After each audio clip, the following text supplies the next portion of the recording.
उत्तर प्रदेश की बड़ी खबरों से आज की पहली बड़ी खबर। खेवान मोहल्ले में अवैध शराब, गांजा और सुल्फा की धड़ल्ले से हो रही बिक्री के खिलाफ महिलाओं और बच्चों का गुस्सा फूट पड़ा। लगातार शिकायतों के बावजूद कोई कार्रवाई न होने से नाराज जेन अल्फा बच्चों और स्थानीय महिलाओं ने रविवार को सड़कों पर उतरकर उग्र प्रदर्शन किया। प्रदर्शनकारियों का आरोप है कि इलाके में खुलेआम नशे का कारोबार फल फूल रहा है, जिससे युवा पीढ़ी बर्बाद हो रही है। प्रशासन की अनदेखी से तंग आकर अब स्थानीय निवासियों ने खुद इस अवैध नशाखोरी के खिलाफ आवाज उठानी शुरू कर दी है। नेपाल के पहाड़ी इलाकों में हो रही मूसलाधार बारिश के चलते घाघरा नदी विकराल रूप धारण कर चुकी है। बैराजों से छोड़े गए लाखों क्यूसेक पानी के कारण एल्गिन ब्रिज पर जलस्तर खतरे के निशान को पार कर गया है। इससे गोंडा, बहराइच और बाराबंकी के तटीय इलाकों में बाढ़ और कटान का भयंकर खतरा मंडराने लगा है। तटवर्ती गांवों में पानी घुसने की आशंका से निवासियों में हड़कंप मचा है। प्रशासन ने संवेदनशील इलाकों में हाई अलर्ट जारी करते हुए निगरानी बढ़ा दी है। रक्षाबंधन के त्योहार पर भाई को राखी बांधने जाने वाली महिलाओं के लिए बड़ी खुशखबरी है। यूपी रोडवेज ने इस बार बहनों को 3 दिनों तक मुफ्त बस सेवा का शानदार तोहफा दिया है। महिलाएं 27 से 29 अगस्त तक उत्तर प्रदेश परिवहन निगम यूपीएसआरटीसी की बसों में बिना कोई किराया दिए मुफ्त में सफर कर सकेंगी। सरकार का यह कदम रक्षाबंधन पर बहनों की यात्रा को आसान, सुरक्षित और सुविधाजनक बनाने के उद्देश्य से उठाया गया है। इससे लाखों महिलाओं को सीधा फायदा पहुंचेगा। लखनऊ के किसान पथ पर जीसीआरजी कॉलेज के पीछे एक भीषण सड़क हादसा हो गया। तेज रफ्तार अनियंत्रित ट्रक ने बाइक सवार युवक अंकित को जोरदार टक्कर मार दी, जिससे उनकी मौके पर ही दर्दनाक मौत हो गई। सूचना मिलते ही पुलिस ने मौके पर पहुंचकर युवक को अस्पताल पहुंचाया, जहां डॉक्टरों ने उन्हें मृत घोषित कर दिया। हादसे के बाद ट्रक चालक वाहन समेत मौके से फरार हो गया। पुलिस ने शव को कब्जे में लेकर पोस्टमार्टम के लिए भेज दिया है और फरार चालक की तलाश में जुट गई है।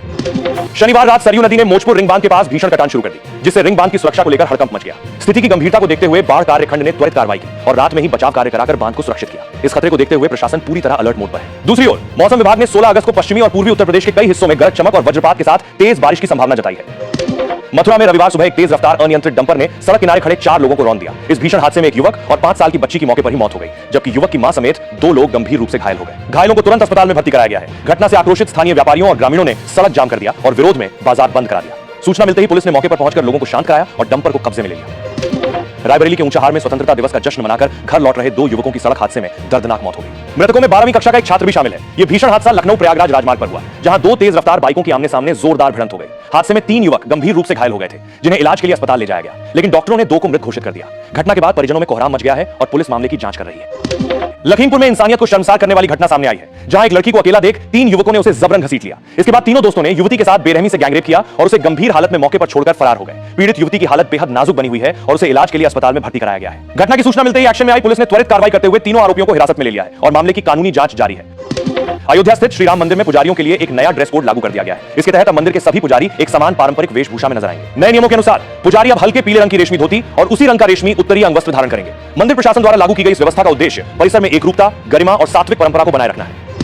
सपा अध्यक्ष अखिलेश यादव ने केंद्र सरकार और भारतीय जनता पार्टी पर हमला बोलते हुए देश की सुरक्षा और सीमाओं को लेकर गंभीर सवाल उठाए। उन्होंने सरकार को चुनौती देते हुए कहा कि भाजपा को यह स्पष्ट करना चाहिए कि वर्ष 2014 में देश का कुल क्षेत्रफल कितना था और अब कितना है। अखिलेश यादव ने आरोप लगाया कि सीमा सुरक्षा के मोर्चे पर स्थिति चिंताजनक है और सरकार को देश की सीमाओं की वास्तविक स्थिति पर स्पष्ट जवाब देना चाहिए।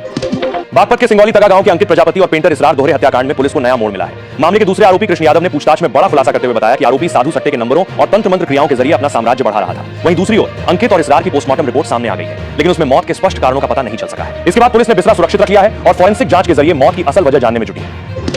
चंबल नदी में रविवार को एक बड़ा हादसा होते होते टल गया, जब 100 से भी अधिक यात्रियों से भरी एक मोटर बोट अचानक अनियंत्रित होकर नदी के तेज बहाव में बहने लगी। बोट बहते ही सवारियों में चीख पुकार और अफरा तफरी मच गई। अचानक आई इस आफत के बाद नाविकों और स्थानीय लोगों की मुस्तैदी से कड़ी मशक्कत के बाद बोट पर नियंत्रण पाया गया और सभी यात्रियों को सुरक्षित किनारे पहुंचा दिया गया। गनीमत रही कि समय रहते स्थिति संभल गई और एक बड़ा हादसा होने से बच गया। मुंबई जाने वाली उड़ान के एक यात्री के हथियार की जांच के दौरान अचानक एक राउंड गोली चल गई। इस हादसे में सिक्योरिटी चेकिंग के पास खड़े AAICLAS के 2 कर्मचारी गोली लगने से घायल हो गए। घटना के तुरंत बाद अफरा तफरी मच गई और दोनों घायल कर्मचारियों को इलाज के लिए न्यू लक्ष्मी ट्रॉमा सेंटर में भर्ती कराया गया। पुलिस को मामले की सूचना दे दी गई है और उसने मौके पर पहुंचकर घटना की जांच शुरू कर दी है कि गोली किन परिस्थितियों में चली। अलीगढ़ में पुलिस ने पत्नी के पूर्व प्रेमी की हत्या के बाद उसके शव को ठिकाने लगाने वाले पति को गिरफ्तार कर लिया है। महिला ने 30 अप्रैल को अपने नए प्रेमी के साथ मिलकर अपने पूर्व प्रेमी की हत्या कर दी थी। हत्याकांड को अंजाम देने के बाद महिला ने अपने पति और नए प्रेमी की मदद से शव को नहर में फेंकवा दिया था। मामले का खुलासा होने पर पुलिस ने त्वरित कार्रवाई करते हुए आरोपी पति को गिरफ्तार कर लिया है और घटना में शामिल अन्य आरोपियों की तलाश जारी है। बरेली में एक महिला के साथ दुष्कर्म करने और उसके बाद उसे बेचने का सनसनीखेज मामला सामने आया है। पीड़ित महिला ने आरोपी युवक के खिलाफ नामजद तहरीर देकर सख्त कार्रवाई की गुहार लगाई। पीड़िता का आरोप है कि आरोपी ने उसके साथ हैवानियत की और फिर उसे किसी अन्य के हाथों बेच दिया। शिकायत को गंभीरता से लेते हुए पुलिस ने मामला दर्ज कर जांच शुरू कर दी है। पुलिस का कहना है कि आरोपों की निष्पक्षता से जांच की जा रही है और जल्द ही आरोपी को गिरफ्तार कर लिया जाएगा। गोरखपुर की एक महिला ने अपने पति और ससुराल वालों पर प्रताड़ना का गंभीर आरोप लगाते हुए FIR दर्ज कराई है। पीड़िता के मुताबिक हनीमून के दौरान पीरियड आने पर पति बेहद भड़क गया और होटल के कमरे में ही उसका गला दबाकर जान से मारने की कोशिश की। दिल्ली स्थित ससुराल आने के बाद भी जुल्म का सिलसिला नहीं थमा और शादी के महज 45 दिनों के भीतर ही ससुराल वालों ने उसके साथ मारपीट कर उसे घर से बाहर निकाल दिया। पीड़ित महिला की शिकायत पर पुलिस ने मामला दर्ज कर जांच शुरू कर दी है। सहारनपुर के सरसावा में एक स्कॉर्पियो डिवाइडर से टकरा गई। ये टक्कर इतनी भयंकर थी कि कार में सवार ITBP के DIG और कार चला रहे कांस्टेबल की मौत हो गई, जबकि गनर की हालत गंभीर बनी हुई है। ये हादसा सुबह उस समय हुआ जब हल्की बरसात हो रही थी। DIG परमिंदर सिंह अपने गनर जयराम और चालक रविशंकर के साथ मसूरी से चंडीगढ़ जा रहे थे। सरसावा के पास बरसात में डिवाइडर दिखाई नहीं दिया और टक्कर हो गई। देश भर में 15 अगस्त को आजादी का पर्व उत्साह और धूमधाम के साथ मनाया गया। आम नागरिकों के साथ देश की सुरक्षा और सेवा में जुटे पुलिसकर्मियों के लिए भी यह दिन खास रहा। बागपत की खेकड़ा कोतवाली में स्वतंत्रता दिवस का जश्न पुलिसकर्मियों ने अलग अंदाज में मनाया। देशभक्ति गीतों की धुन पर पुलिसकर्मियों ने जमकर नृत्य किया और एक दूसरे का उत्साह बढ़ाया। उत्तर प्रदेश के चंदौली जिले में एक महिला की संदिग्ध परिस्थितियों में किराए के कमरे से शव बरामद किया गया है। वहीं बिस्तर पर उसके पति को भी अचेत अवस्था में पाया गया, जिसके बाद उसे इलाज के लिए अस्पताल में भर्ती कराया गया है। डॉक्टर के मुताबिक पति की स्थिति गंभीर है। बताया जा रहा है कि 2 दिनों से पति पत्नी ने बलिया के भिखारीपुर गांव में स्वतंत्रता दिवस पर एक दर्दनाक हादसा हो गया। निजी लाइब्रेरी परिसर में फहराया गया झंडा उतारते समय लोहे का पाइप पास से गुजर रहे 11,000 वोल्ट के हाईटेंशन तार से टकरा गया। करंट की चपेट में आने से एक युवक की मौके पर ही मौत हो गई, जबकि दूसरा बुरी तरह झुलस गया। घायल युवक को गंभीर हालत में इलाज के लिए अस्पताल में भर्ती कराया गया है। घटना के बाद इलाके में मातम पसर गया और पुलिस जांच में जुट गई है। गोरखपुर में रविवार सुबह कांवड़ियों से जुड़ी ट्रैक्टर ट्रॉली हादसे का शिकार हो गई। पिपराइच थाना क्षेत्र के जंगल अहमद अली शाह उर्फ तुर्रा में ट्रैक्टर ट्रॉली पर लगा डीजे सड़क किनारे गुजर रहे बिजली के तार के संपर्क में आ गया। तार से सटते ही डीजे और ट्रॉली में करंट उतर गया, जिसकी चपेट में आने से 2 कांवड़िए झुलस गए। इलाज के दौरान एक कांवड़िए की मौत हो गई, दूसरे कांवड़िए की हालत नाजुक बताई जा रही है। रविवार सुबह महराजगंज के जवाहर नवोदय विद्यालय में बच्चों को परोसे गए खाने में मरा हुआ मेंढक मिलने से हड़कंप मच गया। कक्षा 9 के एक छात्र की थाली में दाल के साथ मेंढक दिखाई दिया। इसे देखते ही छात्र घबरा गया और आसपास बैठे बच्चों को जानकारी दी। दाल में मेंढक देख और छात्र भी सख्ते में आ गए और खाना छोड़ दिया। भोजन की साफ सफाई को लेकर नाराज छात्रों ने हंगामा शुरू कर दिया। सूचना पर स्कूल प्रशासन मौके पर पहुंचा और बच्चों को समझाकर शांत कराया।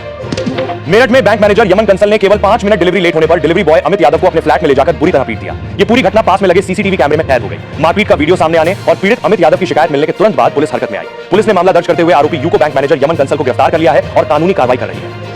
हरियाली तीज पर्व के दौरान उत्तर प्रदेश के मथुरा जिले के वृंदावन में वीआईपी हनक और ड्यूटी पर तैनात पुलिस अधिकारी के बीच तीखी नोकझोंक का मामला सामने आया है। सोशल मीडिया पर एक वीडियो तेजी से वायरल हो रहा है, जिसमें अलीगढ़ की कोल सीट से बीजेपी विधायक अनिल पाराशर और ड्यूटी पर तैनात डीएसपी अमित पाठक के बीच तीखी बहस हो रही है। आरोप है कि विधायक ने डीएसपी को वर्दी उतरवाने की धमकी दी। बरेली के नवाबगंज सेंट्रल मार्ग पर शनिवार दोपहर एक दर्दनाक सड़क हादसा हो गया। एक अज्ञात वाहन ने बाइक को जोरदार टक्कर मार दी, जिससे 36 वर्षीय सूरज उर्फ रिंकू की मौके पर ही मौत हो गई। हादसे में सूरज की पत्नी सरिता गंभीर रूप से घायल हो गई, जिन्हें तुरंत इलाज के लिए अस्पताल में भर्ती कराया गया है। सूचना मिलने पर पहुंची पुलिस ने शव को पोस्टमार्टम के लिए भेज दिया है और टक्कर मारकर भागने वाले अज्ञात वाहन व चालक की तलाश शुरू कर दी है।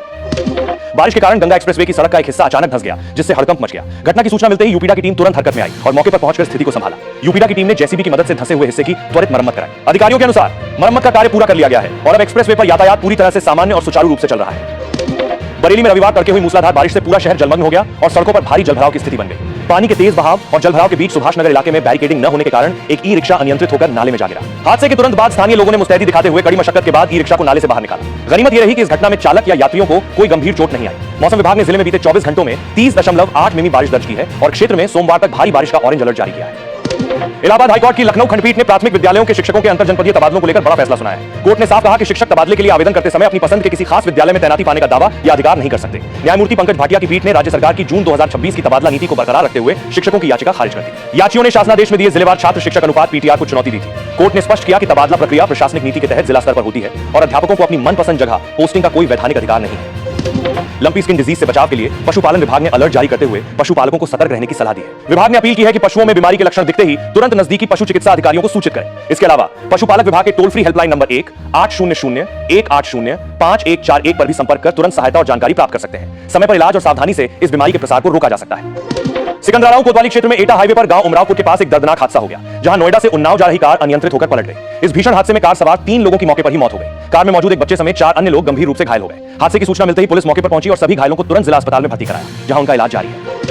समाजवादी पार्टी के मुखिया एवं सांसद अखिलेश यादव अभी से चुनावी मोड में आ गए हैं। उत्तर प्रदेश में अगले साल विधानसभा के चुनाव हैं। अखिलेश यादव ने अभी से वादों का ऐलान करना शुरू कर दिया है। अखिलेश यादव ने लखनऊ में प्रेस कॉन्फ्रेंस करते हुए कहा, मैं अपने तमाम साथियों को भरोसा दिलाता हूं कि आने वाले समय में जब समाजवादी सरकार होगी तो 16 अगस्त की छुट्टी महारानी वीरांगना अवंतीबाई लोधी के जी के सम्मान में हम लोग करेंगे।